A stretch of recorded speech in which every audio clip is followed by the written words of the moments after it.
కేంద్రమే ఏర్పాటు చేయనున్నది 4000 మెగావాట్లు అదనంగా. అది కాక రాష్ట్ర ప్రభుత్వం కూడా తాను కొత్త థర్మల్ పవర్ స్టేషన్స్, అదేవిధంగా ఎలక్ట్రిసిటీ మనం ఉత్పత్తి కూడా మనం రాష్ట్ర ప్రభుత్వం కూడా జాగ్రత్తలు తీసుకుంటూనే ఈలోగా జాతీయ స్థాయిలో కావలసినంత ఉత్పత్తి కరెంటు ఉంది.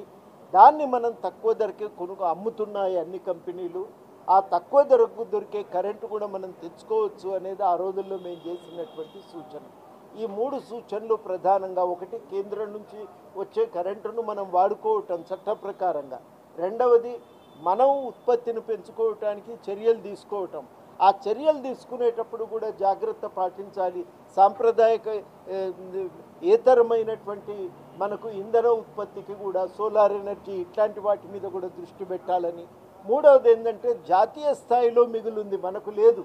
ఆ జాతీయ స్థాయిలో ఉన్న మిగుల్ని మనం తక్కువ ధరకే కొనుక్కొని మన అవసరాలను మనం తీర్చుకునే ప్రయత్నం చేయవచ్చు అనే 3 సూచనలు ఆ రోజుల్లో చేయటం జరిగింది. మీరు అన్నారు కమిషన్ ఆఫ్ ఎంక్వైరీ వేయవచ్చునా అని. ఇంతకుముందు ఒక ప్రశ్న, మీరు కమిషన్ ఆఫ్ ఎంక్వైరీ వేయటానికి ఇది ఆటంకం అనేది కానే కాదు. వాళ్ళు కమిషన్ ఆఫ్ ఎంక్వైరీ తీర్పు మీద అప్పెలేట్ ట్రిబ్యునల్ కాదు, ఇది అప్పెలేట్ ట్రిబ్యునల్ కాదు. మొత్తంగానే విద్యుత్తు రంగానికి సంబంధించిన నిర్ణయాలను తీసుకునే విషయంలో ప్రభుత్వం చట్టపరంగా వ్యవహరించిందా లేదా, న్యాయసమ్మతంగా వ్యవహరించిందా లేదా అనేదే ఇవాళ చాలా కీలకమైనటువంటి ప్రశ్న. ఆ ప్రశ్నకు కావలసిన సమాచారం రాబట్టుకునేటువంటి ప్రయత్నం కమిషన్ ఆఫ్ ప్రయత్నం ప్రభుత్వం చేస్తూ దానికోసమే వాళ్ళు కమిషన్ ఆఫ్ ఎంక్వైరీని వేశారు.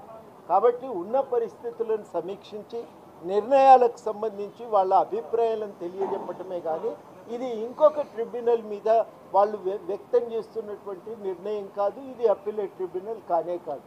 మొదటిది. రెండవది ఏంటంటే, ఇంతకుముందు రఘు చెప్పినట్టు చాలా అంశాలు దీంట్లో ఉన్నవి, అవి ఈ రెగ్యులేటరీ కమిషన్ పరిధిలోకి వచ్చేవి కావు. ఈ 2 కారణాలను మనం దృష్టిలో పెట్టుకోవాల్సిన అవసరం.